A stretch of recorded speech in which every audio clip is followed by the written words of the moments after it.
안녕하세요, 잼블러입니다. 이번 승무패 9회차는 분데스리가 8경기와 라리가 6경기로 구성되었는데요. 그럼 1번 경기부터 14경기 순서대로 쭉 살펴보겠습니다. 첫 번째 경기는 분데스리가 도르트문트와 슈투트가르트의 경기. 지난달 리그 3연패와 챔스리그에서 볼로냐에게 마저 패하며 4연패를 이어가던 도르트문트. 하지만 최근 3경기에서는 무승승을 기록하며 조금씩 살아나는 모양새입니다. 반면 상대할 슈투트가르트는 4연승 뒤 챔스 포함 3연패를 당하며 기세가 꺾인 모습인데요. 하지만 5일 독일 FA컵에서 아우크스부르크를 1대0으로 꺾으며 4강에 진출에 성공했습니다. 승을 올린 것은 고무적이지만 슈투트가르트는 이번 경기에 체력적 부담은 있을 것으로 생각됩니다. 상대 전적에서는 슈투트가르트가 우세하지만 도르트문트 홈경기에서는 비등한 경기를 펼친 두 팀이었습니다. 슈투트가르트의 체력적 부담과 도르트문트의 최근 기세, 홈에서 강한 면모를 본다면 이번 경기는 도르트문트의 홈승이 더 유력해 보입니다. 두 번째 경기는 호펜하임과 우니온 베를린의 경기. 두 팀 다 혼전의 양상을 보이며 이렇다 할 뚜렷한 흐름을 타지 못한 채 하위권 탈출을 하지 못하고 있습니다.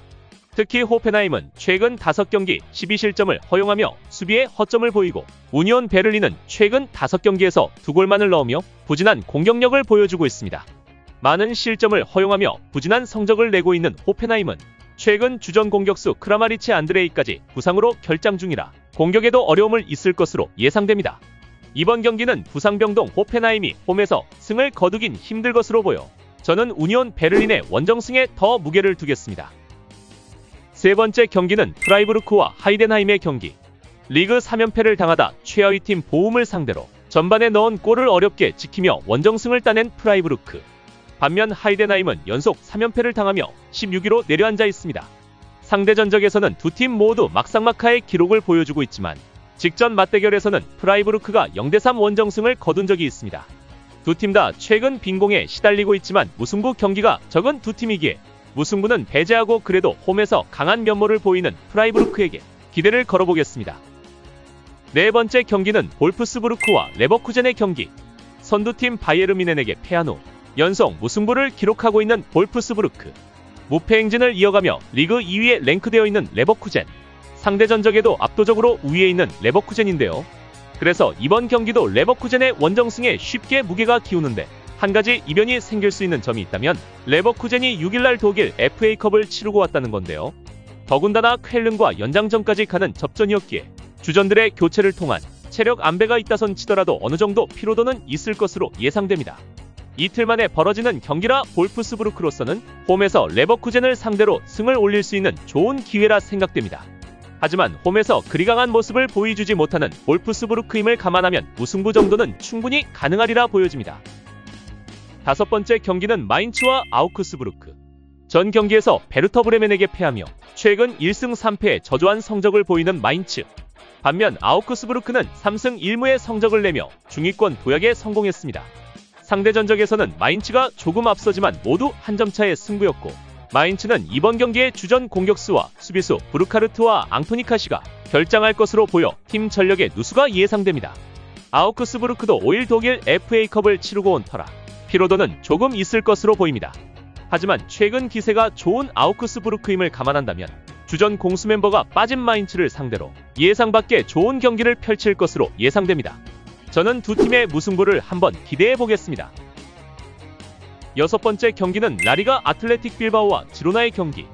유로파리그에서 풀젠을 꺾으며 16강 직행을 확정지은 빌바오는 다음 치러진 베티스와의 원정 경기에서 아쉽게 무승부에 그치고 말았는데요. 반면 지로나는 챔피언스리그 탈락의 수모를 맛보고 라스팔마스와의 경기에서 힘겹게 승점 3점을 가져올 수 있었습니다. 두 팀 다 최근 정상의 컨디션을 회복했다고는 할 수 없을 듯한데요. 상대 전적에서도 막상막하의 경기 결과를 보여주고 있습니다. 하지만 홈에서 강하고 득실면에서도 조금 나아 보이는 아틀레틱 빌바오가 이번 경기에서도 한 점 차의 승리를 가져오지 않을까 예상해봅니다. 일곱 번째 경기는 라스팔마스와 비아레알의 경기. 연속 4경기째 승을 못 올리며 리그 15위로 추락한 라스팔마스. 최근 5경기에서 15골을 넣으며 리그 5위로 올라선 비아레알. 상대 전적에서는 라스팔마스가 우위에 있으나 당시 골을 넣었던 키리안과 카르도나가 부상으로 이번 경기에 결장할 것으로 보여 라스팔마스가 또 다시 비아레알을 상대로 또다시 승을 챙기기엔 어려움이 있을 것으로 보여집니다.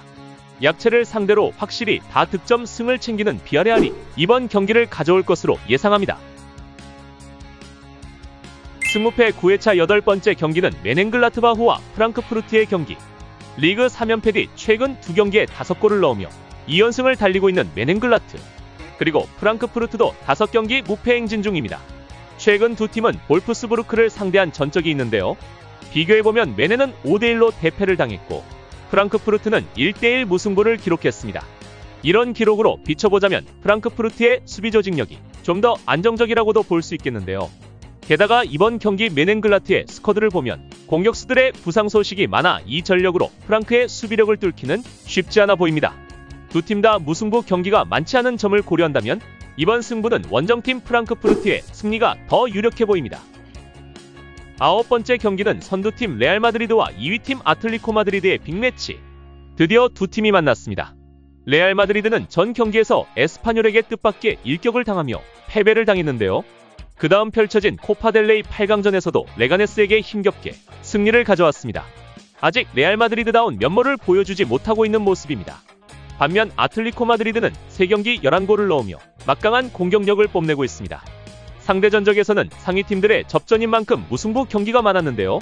하지만 이번 두 팀의 결장 선수들을 보면 수비 쪽에서 전력의 누수가 있을 것으로 보여 무승부보다는 승패가 갈릴 확률이 높아 보입니다.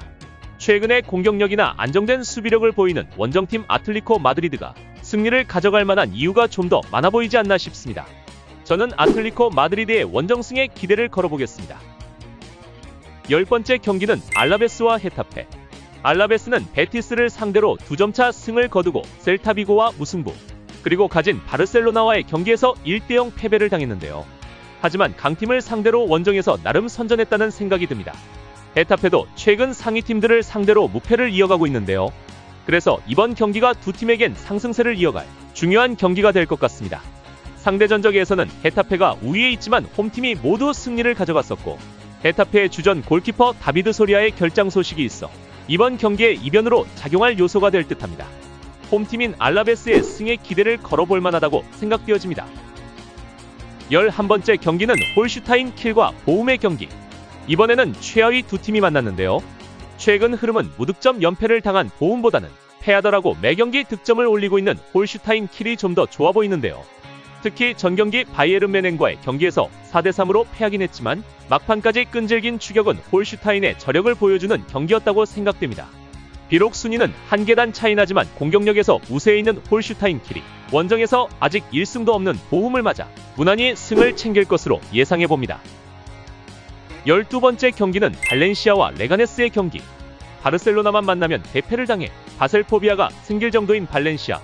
레가네스도 레알 마드리드에게 패하며 코파델레이 4강 진출에 실패했습니다. 두 팀은 이번 경기를 통해 하위권 탈출의 계기로 삼아야 하는데요. 상대 전적에서는 최근 한 번의 무승부가 있고 발렌시아는 홈에서 모든 승을 챙길 만큼 강한 반면 레가네스는 원정에서 7무승부를 기록하고 있습니다. 객관적인 전력에선 홈팀 발렌시아가 유리해 보이지만 공격수 드로우그와 수비의 폴키어가 결장할 것으로 보여 베스트 멤버 구성은 힘들 것으로 보입니다. 레가네스가 또 한 번 원정 무자비 면모를 보인다면 두 팀은 이번에도 승부를 가르지 못할 것으로 예상합니다. 13번째 경기는 라이프치히와 장크트 파울리의 경기. 챔피언스 리그를 포함 바쁜 경기 일정을 치르면서도 리그 4위를 굳건히 지키고 있는 라이프치히. 연패 후 3경기에서 2승 1무로 선전하고 있는 장크트 파울리. 간만에 휴식을 취하고 맞이하는 이번 경기라 라이프치히로서는 반드시 홈에서 승을 올려야 하는 경기로 보여집니다. 비록 원정에 강한 장크트 파울리이지만 이번 경기에 부상 선수의 결장 소식도 많아 라이프치히의 벽을 넘을 만한 메리트는 없어 보입니다. 라이프치히의 홈승을 예상합니다. 승무패 9회차 마지막 경기는 세비야와 바르셀로나의 경기. 두 팀 다 최근 승과 무를 이어가며 승점을 쌓고 있어 흐름은 모두 괜찮아 보이는데요. 특히 바르셀로나는 챔스와 코파델레이 성적까지 좋아 한층 고조된 분위기입니다. 상대 전적에서도 바르셀로나가 전승으로 우세를 보이고 있고 전 경기에서 발렌시아를 상대로 대승을 거두며 선수 교체도 가져간 상황이라 체력적 문제도 없을 것으로 예상됩니다. 여러 상황으로 볼 때 이번 경기도 상대적 우위에 있는 바르셀로나의 무난한 원정승을 예상해봅니다. 이상 승무패 9회차 14경기를 살펴보았는데요. 이번에 제가 드린 픽은 1,000원짜리 단통 승부입니다. 어차피 결과도 단통입니다. 절대 따라서 픽하지 마시고 참고만 하시길 부탁드리고요. 전회차가 2월 된 만큼 자신만의 분석과 감으로 배타시어 대박나시길 바랍니다. 영상이 도움이 되셨다면 좋아요와 구독 꼭 눌러주시고요. 그러면 행운이 찾아오실 겁니다. 끝까지 시청해주셔서 감사드립니다. 잼블러였습니다.